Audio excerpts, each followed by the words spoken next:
everyone, and thank you for attending today's session on Media Composer Import versus Link.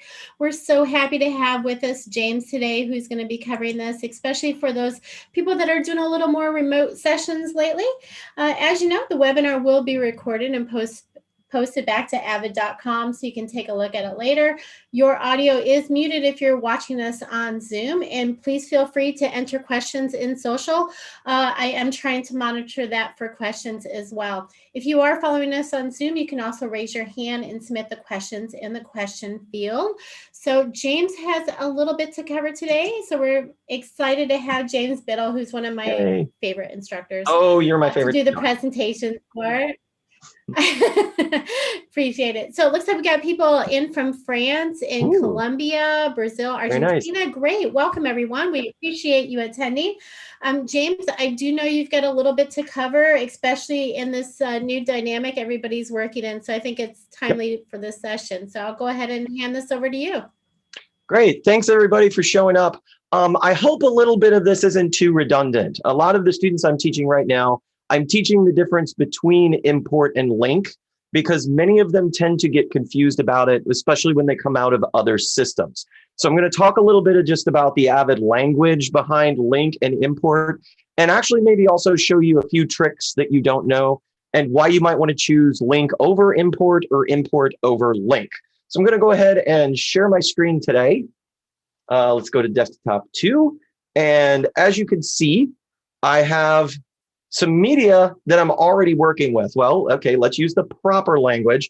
I have some master clips already in here that I'm working with called prepped. So what essentially is the difference between link and import, and why would I choose one over the other? So I'm going to demonstrate a little bit of this in the linked media bin that I've created, and I've colored in the background. And one thing Avid recommends, okay, now again, I understand that some people say, I know Avid recommends this, but are there other ways I can do this? Of course, it's like going to a restaurant and saying, do you recommend the soup or the salad? Doesn't necessarily mean if the person recommends the soup, you're getting the soup. So I'm going to right click in this bin, and in the import, what we often recommend is what's called the source browser to browse for sources, okay? Now in this tool, you will notice we have a link and an import option. Now, both of them have a settings area. So if I do link, you'll notice it says, what's the target bin? You want to put in link. Let me find some media here real quick. This is the media we're using in a classroom exercise where I've shot, I know this is going to sound really, really cheesy. It's a project where I've shot a puppet called Mini Bids. It's Mini Biddle. I know it's a student made it for me. She's a cosplay champion. Okay, she's an absolute cosplay champion, and she wanted to make something special for me. And what it is, we could see it in here, and what I can simply do is say, this is on this drive called Fall 2020. I simply want the source clips that I want to point to it. I simply want it to point to it and still live on that drive where it is in its codec form. Okay, these were shot on an Atomos Ninja at ProRes 444. Actually, no, I take that back. I shot these at DNxHR. Now, if I simply link, it's going to stay right there in the Atomos. Let me just go ahead and do this. I'll just do 1. And it's right there. It's already metadata in the bin. And this is oftentimes what people mostly prefer when they come out of other systems, especially if they're working with high resolution, great media. What they often don't like is, I really don't like going to the source browser. Why can't I just drag and drop? You can, and I will tell you in a minute. If I come to the import function, this is where it asks, what drive do you want it on? Okay, when we create managed media, and what resolution do you want? And then you go through this procedure, you do an import. These are really long shots because one thing I'm demonstrating with them is what if a director wants things shot in series? So these are very long shots. They'll take a while to import, so I'm not going to do that right now. But what I want to show you is in some cases, we can subvert using the source browser using settings. If you've never done this before, What I'm going to do is I'm going to go to that drive. You can't see it. It's on a second monitor, and I don't want to throw everything out here. If I were to take something from the mini bids Atmos, okay, and I'll just take a file, and if I were to drag it into the bin, it would immediately start an import. Seriously, it would immediately start an import, and it would convert it into managed media. Remember this on a Western alphabet alphabetically. I for import comes before L link. So what if I wanted to drag it and link it? All I would have to do is hold the Option key, drag it, let go, and it will link into here. And a lot of people really like that because in one case, it subverts having to use the source monitor. And it's not that people hate the source monitor. It's like, why can't I do that? It's a lot faster. Somebody gives me stuff. I just want to do that. Then do that. Now, of course, like I said, I could have done it as an import, but then everybody here being the educated Avid person, they go like, wait a minute. But then how is it going to know what drive it goes to? How is it going to know what resolution it's going to be at? So great question. I'm going to go into my settings, and under the project settings, some of you may have played around with something called media creation. And I have set up a second one called main media drive. If I double click it, what it's going to show is if I go under drive filtering and indexing, I have filtered out any drives based on resolution. I've filtered out my main hard drive, and I've filtered out the launch drive. I don't want to go into too much detail about what those are, but all I want you to know from this is nothing's going to go to my hard drive. If I go to import, I can set that all my imports are going to be at a specific resolution, and everything's going to go to my main media drive instead of the fall 2020 drive it came from. And I can apply this to all things, the mixdown and transcode, motion effects, all of this. Once I set this, that's how I can drag and import. And that's what I did here with this prepped category, is these are all imports. These are all imports. I simply drug them in there, and it went through the import process and transcoded them and made them into managed media. Managed media means this. I right-click it, and I do a reveal file. I want to reveal this file in the operating system. Boom. It comes out, and it's saved to the main media drive, okay, my Media 1 drive, to the Avid Media Files, MXF, and to the number 1 folder. And this is what tends to really mess people up as they go, why are there 4 files? This is what Avid does in terms of its quote unquote operational pattern file structure. This is known as an OP atom. Okay, this is known as an operational pattern atom, in that the media container, the MXF, separates it into video and 4 audio. So because I shot it with 1 video and 4 audio tracks.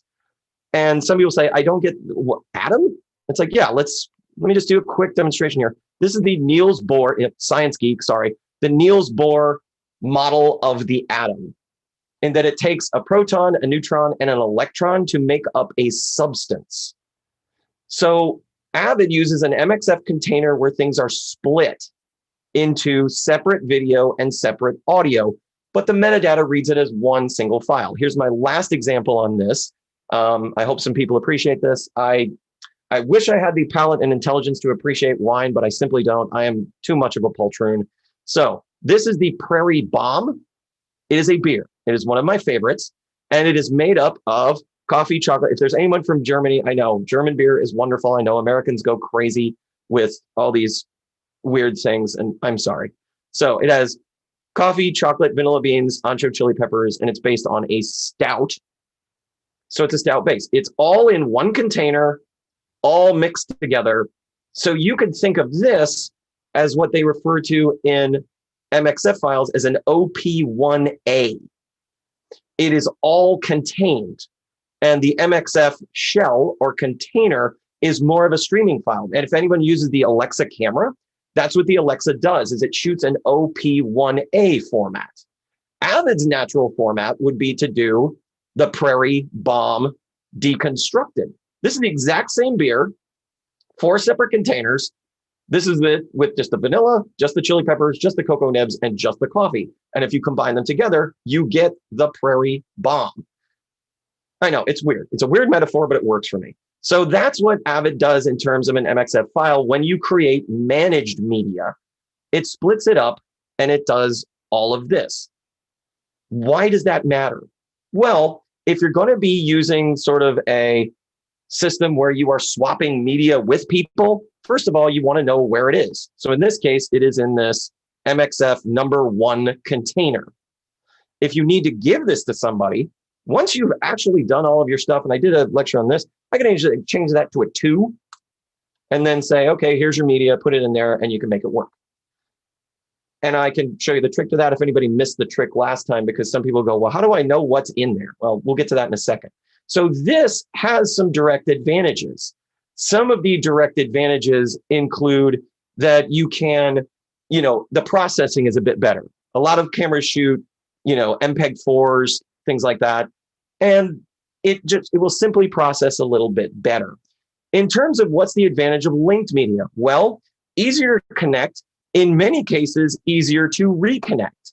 I know some people often have a problem doing the reconnecting in the import phase. I could do something on that if you want, because it can get tricky.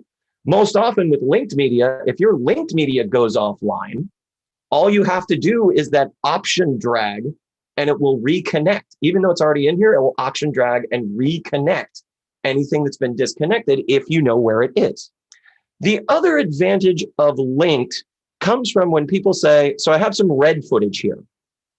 And people will say, well, I never use import because it messes up the red files. I get that, because one thing that Avid does, allowing a link and having the AMA plugin for red, is you can do source settings. You can get in on the red and use the linked plugin for all of their metadata settings to, change the exposure, change the brightness, affect all these as single shots, multiple shots, do an application to it. And you're like, okay, that's great. Once people see that, they say, that is awesome. However, what happens then when somebody says, but we have to go to a managed workflow? If you've never tried this, if we do a transcode, okay, once we transcode something, we turn it into Avid Managed Media, we put it in the MXF container, and we give it a codec. But there's 2 things here that will allow you to apply transformations from the color encoding that you did with the linked plugin and any sizing that you may have changed at the source level with frame flex. And that, as we used to say, those of us who've been in this a long time, that is quote unquote baked on there. It's baked on there. You can still keep the linked files where you can change it, but all the changes that you made are now baked onto these. So you don't lose them. You simply cannot rewrap this or consolidate it in an MXF because some of that stuff is proprietary to Red. And they're like, well, you can use it as long as you're linked to it, but not if it becomes managed. The last thing I want to show about, and some people may use this and others may not. I have prepped a special, thing here, special bin view called camera. And you will notice there's no information in here. If you have managed media, okay, where you've imported it, you can do something that's kind of fun if you have assistance. All right, let me open up something and I'll bring it over here. I have created an Avid Log Exchange. Okay, I've created an Avid Log Exchange. What I did is I came into this bin and I said, export the bin, and it creates an ALE, or an Avid Log Exchange. I opened it up in text edit. Yep, text edit is still one of my favorite things to use, and it's pretty great. Let me just get to it real quick here, because it doesn't pop up like it used to on Mac. You have to choose it and say, yes, this is what I want. Okay, let me open it up. I'm also working with this huge screen that I'm over here. Okay, great. So what I did was I created this ALE and I started putting values in it. So I have under scene. Now I know if you ever use text edit, you've got to make sure and use your up, down arrow keys and your left, right to get into the proper column alignment. But I've put in here that this scene is, and this is the way I like doing it for myself, medium shot, exterior day. It's 1A1. And then the comments are, this is, circle this one, tone down the green. This one's jumpy. This one's a circle take. This one's good, etc. Once I saved it out, I made sure that it just kept the .ale on there. One of the things that I have done in the import settings is this. User import. I have this thing called shot log merge events. This is a custom.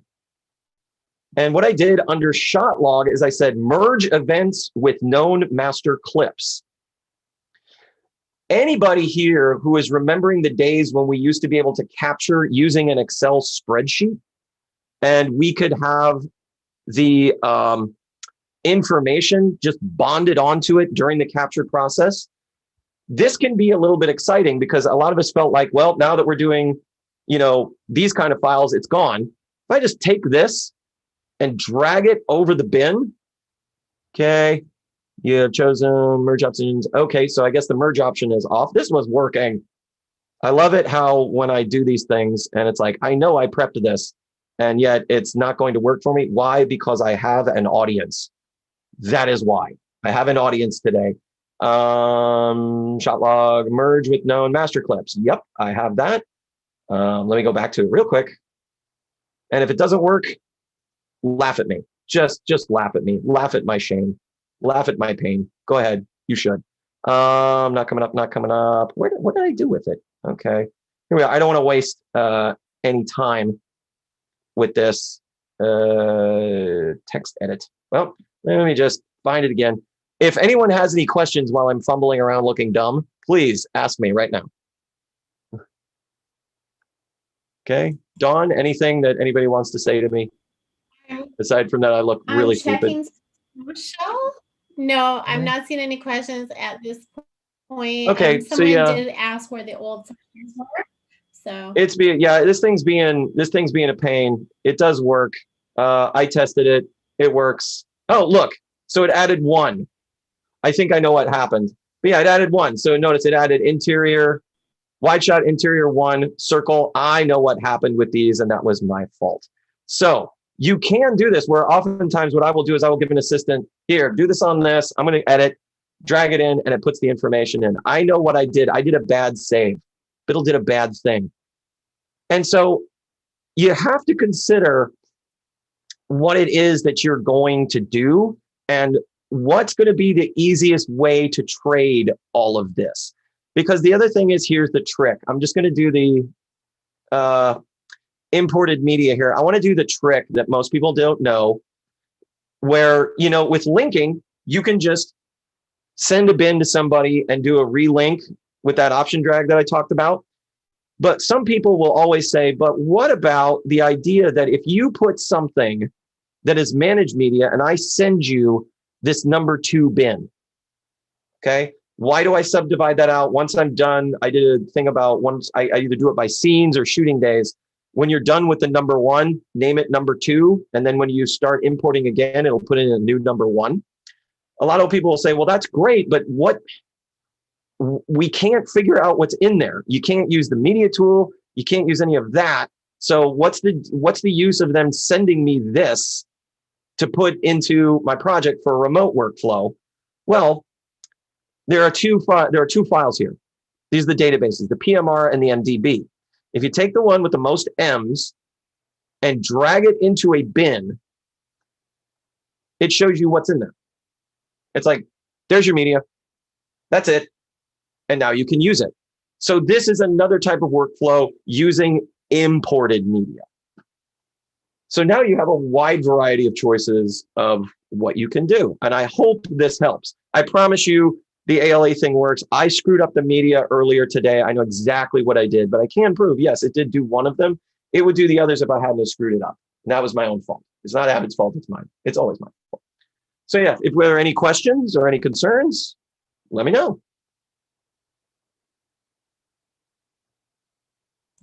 I'm not seeing anything. I did have a question.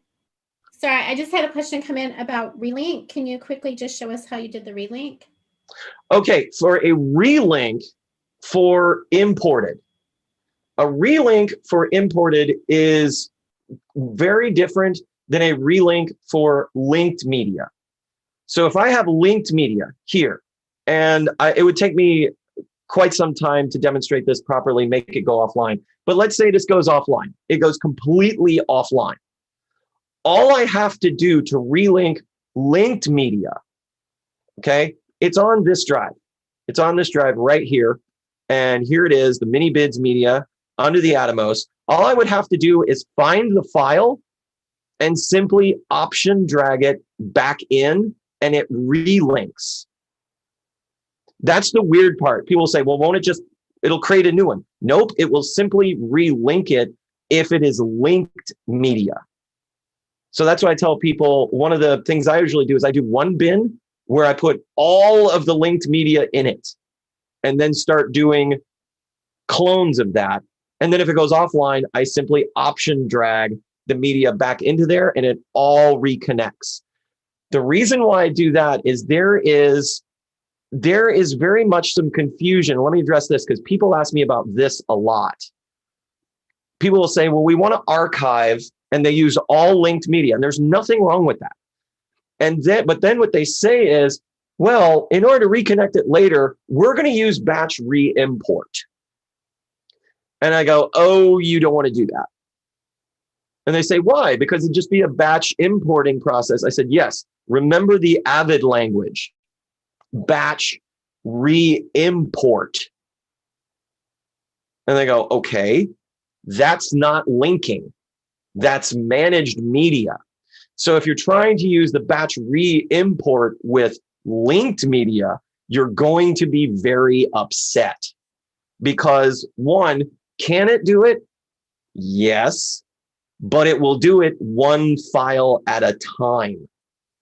And it's very tricky for linked media. If you did this with managed media, because in the standard pathway of Avid media files, MXF numbered file, the batch re-import, you could say, I want to replace all these things with new whatever from imported files. Because I know, and this is what gets tricky. In other systems, import means link.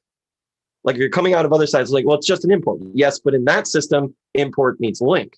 In Avid, import always means creating managed MXF Atom-based, OP Atom-based media. And that's where people get confused. A batch re-import is imported media, not linked media. So that's why I recommend with people is get used to the fact that if your linked media goes offline, simply option drag it back into the bin where it is, and that will establish the relink. That will absolutely establish the relink. I have new monitors. I'm looking at all the wrong things. So I hope that in a terribly roundabout way answers the question. If it didn't, find me on the internet and say terrible things. Okay. No, I think it answered it. And thank you for being able to cover that. No worries. Let's see if I have any other questions coming in. We do have a couple minutes. You wrapped it up really quickly, actually. So we'll give everyone just a second. I said you wrapped that up pretty quickly, actually. So we'll give everyone just a moment to type in on social. Go ahead. Cool. While people are typing in, let me address something from another session that people do ask me about quite a bit, which is, yes, when I do create managed media, which I do a lot, and one of the advantages of it, it saves processing power. And I'm not trying to tout this, codec over that codec, but if you do the MXF container and you do the, OP Atom format, and you use something like DNX HD or DNX HR or ProRes, it's far better processing power. And it's a lot easier to edit in many cases. But what I'm going to do here is I'm going to do a reveal file on this, and people will say, why did you turn that into a 2? Well, one, every time you do an import, a transcode, a consolidate, or a render, it will end up in the number 1 folder. And in some cases, people are like, well, the advantage I like about linked, and I don't blame them, is I can put them in folders that say like scene 1, scene 2, scene 3, all B-roll, stuff like that. It's like, okay, yeah, I get that. Avid, it has to be a number. So what I do is every time I do a scene or a shooting day or something like that, once I'm done, I just take that number one and I turn it into a different number. And I have a coding system. And that way all the media is separated out. And somebody says, well, we really just need to manage media for scenes 3, 5, and 7. And I'm like, that's these folders. Let me just give them to you and you can put them in the path. Or even better, I can consolidate them over, no problem. That's what a consolidation really does, is a consolidation really just kind of rewraps something and moves it to another drive. And that's what I can do. And I can sort of do that specifically with that. And that's why I can number the folders out this way. Generally, when I do renders, I will do that as well. I will make sure and remove the number one, do a set of renders at a low resolution, and then renumber that, and then do a set of renders at a higher resolution. And that way I'm able to switch back and forth and I know which renders are which. So messing around with that numbering system, first of all, if it's still a number, it doesn't throw it offline if it's imported managed media. And now you understand how to do that. And that can be one of the advantages of import that people didn't think existed, in that you can come up with a system where they're not all just in the number one folder. And now your questions.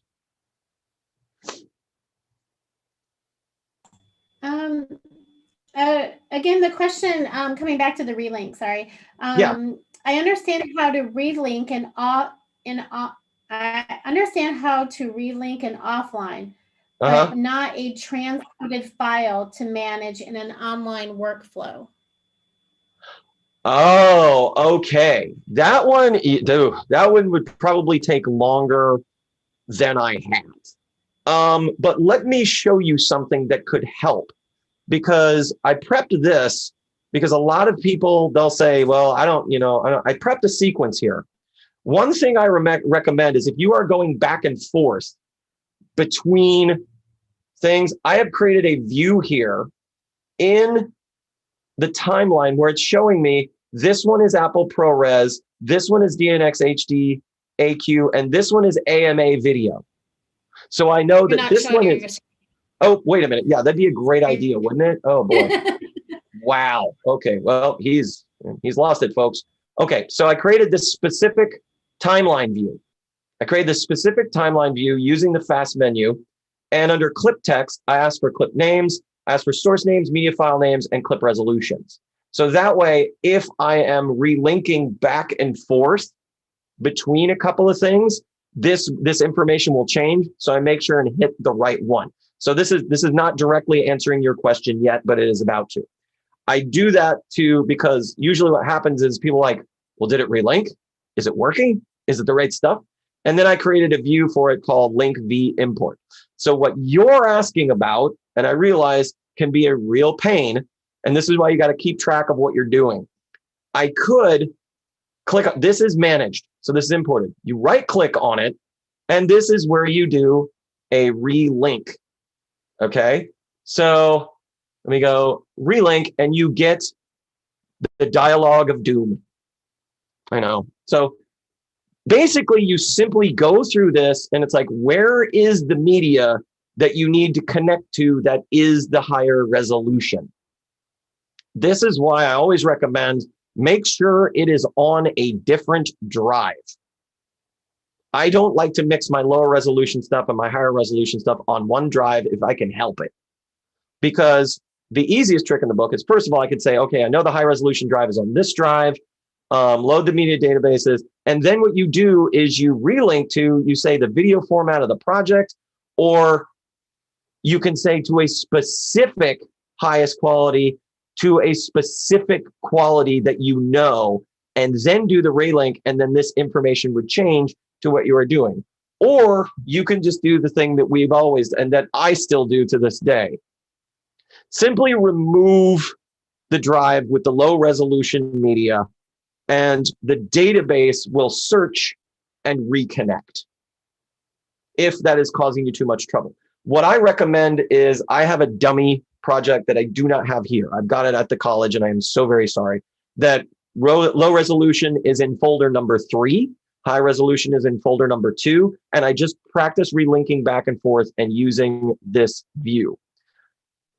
I'm getting one quick common question about this from people who have used Avid for a long time. They'll say, how are these different?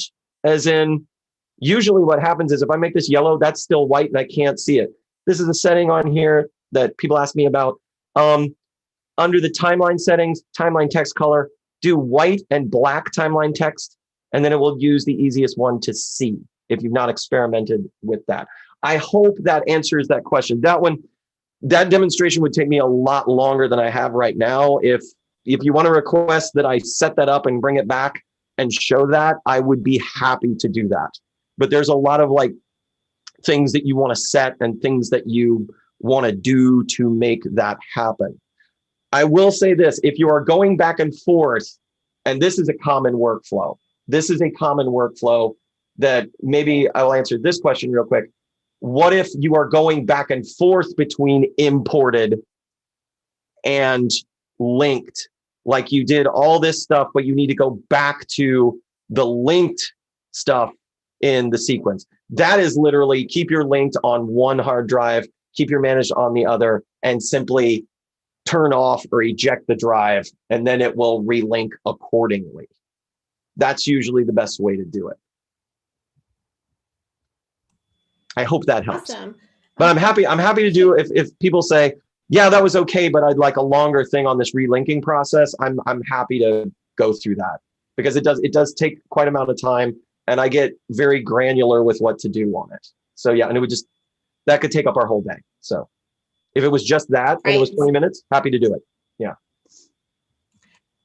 Well, it's a good segue to bring up our next presentations, and if we need to add that one to our list. So as you see, we have Media Composer in Pro Tools, October 13th and 15th on the list.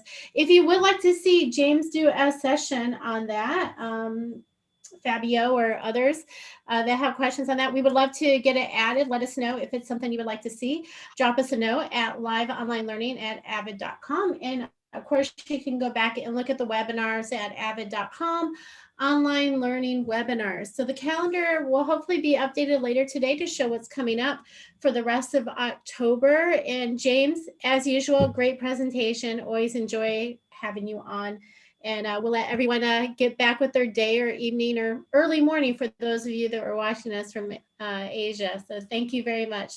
Thanks, James. Have a good day. You too.